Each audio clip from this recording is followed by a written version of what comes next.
নমস্কার বন্ধুরা, আজকের সকালটা অন্যান্য সকালের থেকে একটু আলাদা। কেন কি আজ 23শে জানুয়ারি, নেতাজি সুভাষচন্দ্র বসুর আজকে জন্মদিন। তো আমার ঘরে তো নেতাজির ফটো, রবীন্দ্রনাথের ফটো, গান্ধীজির ফটো মোটামুটি থাকে। কেন কি আমার বর এসব খুব করে, পাড়ার মুখে এসব ফটো টাঙিয়ে ফ্ল্যাগ টানায়। তো এই বছর করেনি, যেহেতু ঘরেই নেতাজির ফটো ছিল, যেহেতু ঘরেই ও আয়োজনটা করে দিয়েছে। তো বলছে মান্টুকে দিয়ে একটু ফটোটার মধ্যে মালা দিয়ে স্নান টান করে আর একটু ধূপকাঠি ধরিয়ে দিতে। আমার গলার অবস্থা খুব খারাপ, ভাঙা ভাঙা গলাতেই আমি ভয়েস দিচ্ছি।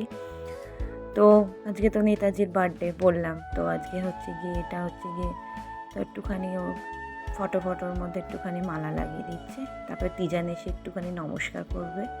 মা আমাকে একটু ভিডিও করবে না? অ্যাকচুয়ালি ওদেরও স্কুলে হচ্ছে গিয়ে নেতাজির বার্থডে উপলক্ষে স্কুলেও একটা ছোট্ট করে প্রোগ্রাম হয়েছে। তো ওখানে রেডি করাচ্ছিলাম। তো আমি হচ্ছে কি তুই আগে খেয়ে নে তারপরে হচ্ছে কি তুই মালাটা দে। কেন কি দিদি তো তখন রেডি করে নিক, তারপরে তুই দে, কেন তুই তো পারবি না, ও তো ছোটো, আর ফটোটা একটু বড় আর উঁচু, টিভির সামনেটা দিয়েছে, তার একটু উঁচু হয়ে গেছে, তো পারবে না, আগে দিদিভাই করে নিক তারপরে তুই কর। বললো ঠিক আছে। তো ওকে আমি খাওয়াতে বসিয়েছি। কেন কি স্কুলে যাবে তো 10টার থেকে 11টা, 1 ঘন্টা যে আজকে স্কুলটা হবে। কেন কি প্রোগ্রাম যেহেতু নেতাজির বার্থডে উপলক্ষে। তো এই যে এখানে মালা ঠালা দিচ্ছে দিক। আমার বর যে 15ই আগস্ট নেতাজি সুভাষচন্দ্র বসুর জন্মদিন কি তারপর হচ্ছে 26শে জানুয়ারি, এসব হচ্ছে কি আমাদের এই পাড়ার মুখটাতে করে, এসব করে। আমার বরের এসবে খুব এই আগ্রহ আছে, এসব করে। তো যেহেতু পাড়ার মুখে কেউ আজকে কিছু করেনি, যেহেতু এই জন্য ঘরে ছোট্ট করে একটু আয়োজন করেছে। মেয়েই সেটাকে ঠিকঠাক করে দিচ্ছে। আমার বর এসব খুব ভালোবাসে করতে, আর ও করেও, সত্যি কথা বলতে এইসব জিনিসগুলো করতেও খুব ভালোবাসে। তো চলুন দেখতে থাকুন ভিডিওটা, আশা করি ভালো লাগবে। আজকে বললাম তো দিনটা একটু অন্য ধরনের আজকের দিনটা। তো এখানে প্রচুর মাইক চলছে। আমাদের বাজারের সামনে হচ্ছে গিয়ে রক্তদান শিবির হবে, তারপরে অরূপ বিশ্বাস আসবে, অনেক নেতা মন্ত্রীরা আসবে। তা আমার তা সকালবেলা যাওয়া তো সম্ভব হয় না ওখানে যাওয়া। তো হচ্ছে বর যাবে এখানে, পরে গিয়ে তো রক্তদান মনে হয় দিয়ে আসবে। ও এইসব রক্তদান এসব খুব ভালোবাসে দিতে, ও করতেও ভালোবাসে। বললাম তো এই জিনিসগুলো করতে খুব ভালোবাসে। ও ভালোবাসে যেহেতু, সেই জন্য আমার ছেলে মেয়েদের প্রতি খুব এইসবের প্রতি টান। আমার ছেলে জিজ্ঞাসা করছে যে মা এই লোকটা কে? ওর বাবার কাছ থেকে সব ডিটেলস জেনে নিল, হ্যানা ত্যানা সব কিছু জেনে নিল। আচ্ছা ঠিক আছে, এবার সত্যিকারের নেতাজিকে এখানে টেনে নিয়ে আসতে হবে। এখন বলুন তো, সত্যিকারের নেতাজিকে আমি কোথায় পাবো বলুন তো? ও কি কান্না, ও সত্যিকারের নেতাজিই নেবে।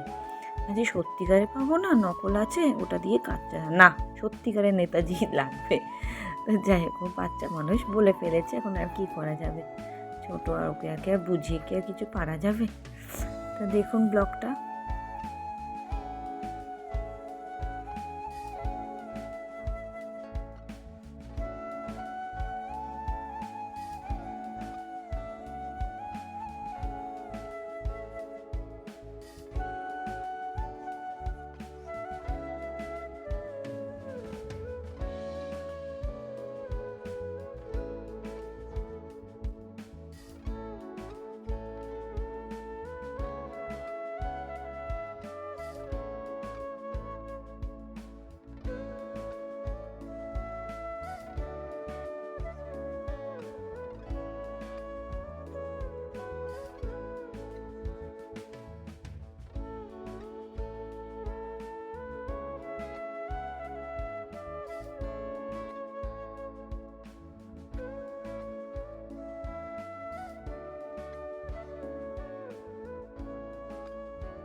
যে এখন নমস্কার করছে, আমি যে বাবা তাড়াতাড়ি কর, স্কুল ড্রেসও তো পরবি, পরে তো আবার একটু স্কুলে যাবি প্রোগ্রাম করতে। হোয়াইট কালারের পাঞ্জাবি, তার উপরে হচ্ছে কি ইন্ডিয়ার ফ্ল্যাগের একটা স্ল্যাশ আছে, সেটা লাগিয়ে দিয়ে এখন বেরিয়ে পড়বো। তা চলুন, এখন আমি বেরিয়ে পড়েছি। যাই এখন, ও হাতে দুটো ব্যান্ড ছিল, ব্যান্ড আমার ঘরে এইসব ফ্ল্যাগ এইসব হাতের ব্যান্ড ফ্যান্ড থাকে, বললাম তো আমার বর এইসব পছন্দ করে, এইসব নিয়ে আসেও, হাতের ব্যান্ড স্কুল থেকেও পায় আর ঘরেও কেনে টুকটাক। এখন বেরিয়ে পড়েছি, একটু লেট হয়ে গেছে, আমি যে তাড়াহুড়া করে যাচ্ছি, যে দেরি না হয়ে যায়, আন্টি না বক বক করে, তো কিছু বলেনি, 5-10 মিনিট একটু লেট হয়েছে, 10টা থেকে তো 10টা 5 হয়ে গেছিলো, তো কিছু বলেনি, বললো ঠিক আছে ইস ওকে। তো আমার ভালো লাগলো, তো এখন যাচ্ছি। সব বাচ্চারা সাদা কালারের পাঞ্জাবি, বেশিরভাগ সাদা কালারেরই পাঞ্জাবি পরে এসছে, পরে এসে একটা স্ল্যাশ দিয়েছে আর হাতে ব্যান্ড করেছে, খুব সুন্দর প্রোগ্রাম করেছে ওদের জানবে। ওদের স্কুলের সামনে একটা নেতাজির ফটোও আছে।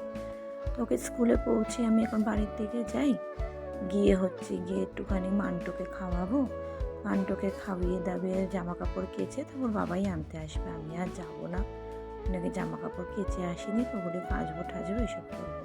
ও সেই ফাঁকে আবার মান্টুকে খাওয়াবো কি, সেই ফাঁকে আমার আবার জায়ের সাথে দেখা হয়ে গেছে, বলে চলো প্রাচীকে নিয়ে আসি। তো এই যে বাজারের মুখটাই, যেখানটাতেই সায়নী ঘোষ আসবে, অরূপ বিশ্বাস আসবে, তপন দাশগুপ্ত আসবে, সবাই আসবে এখানে, সব এখানেই রক্তদান শিবিরটা হচ্ছে এই বাজারে, এখানে হচ্ছে গিয়ে পার্টি অফিস আছে এই জন্য। তো প্রচুর মাইক সকাল থেকে বাজছে, তো 23শে জানুয়ারি যা হয়, 26শে জানুয়ারি, 15ই আগস্ট, গান্ধী বার্থডে, এগুলিতে স্বাভাবিক একটু আওয়াজ তো মাইক তো হবেই না। তো প্রাচীকে নিয়ে এসে চলে এসে বললাম তো দুপুরে সকালে সব কাজ বাজ সেরে, এদিকে দুপুরে হচ্ছে কি পুঁই বিটুলি হবে চিংড়ি মাছ দিয়ে, আর হচ্ছে কি বাঁধাকপি হবে আর মাছের ঝোল, এই দুপুরে আজকে আমাদের রেসিপি সাদা মাটা। সেই জন্য 23শে জানুয়ারির জন্য মাংস ওইসব না, সাদা মাটা। সত্যি কথা বলতে না, মাংস আমাদের ঘরে হামেশাই খাওয়া হয়, ভালো লাগে না, একটুখানি নিরামিষ একটু খেতে পারলে না ভালো হতো, কিন্তু আমাদের বড়রা না নিরামিষটা খেতে চায় না, ওরা একটু মাছ মাংসই ভালোবাসে। এদিকে বাঁধাকপিটা বলছি, আমার যা বলছে কি তপতি আজকে বাঁধাকপিটা খুব ভোগাবে আমাকে।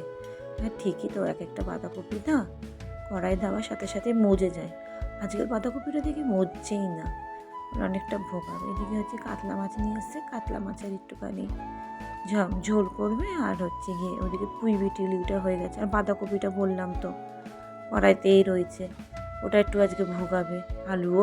বাচ্চাদের আলুও ভাজা হয়ে গেছে, মাছ ভাজা হয়ে এদিকে মাছের মশলাও কষানো হয়ে গেছে, কিন্তু বাঁধাকপি এখনও হয়নি। তাহলে দেখুন বাঁধাকপিটা আজকে ভোগাচ্ছে, এখনও অবধি বাঁধাকপিটা মনে হয় তাকিয়ে রয়েছে আমার দিকে।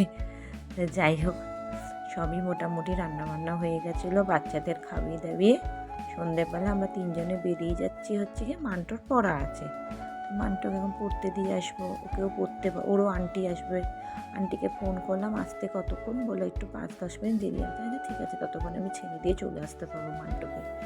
আমরা এখন বেরিয়ে পড়েছি, মান্টুকে পড়তে ছেড়ে দিয়ে আসি, তারপরে তিজানেরও আন্টি আসবে, আর একটুখানি দোকানে একটুখানি জিনিসপত্র কিনবো, হচ্ছে কি একটু ডিম শেষ হয়ে গেছে, একটু ডিম কিনবো। তো এদিকে মান্টুকে ছাড়তে যাচ্ছি, ছেড়ে এসে তারপরে তো বললাম দোকানে ঢুকবো। তো ব্লগটা একটুখানি থাক, বেশি দূর আজকে ব্লগটাই গেলাম না। আপনারা সুস্থ থাকবেন, সাবধানে থাকবেন, নেক্সট আর একটা ব্লগে দেখা হচ্ছে। তো আমি আজকের মতন আসলাম, টাটা।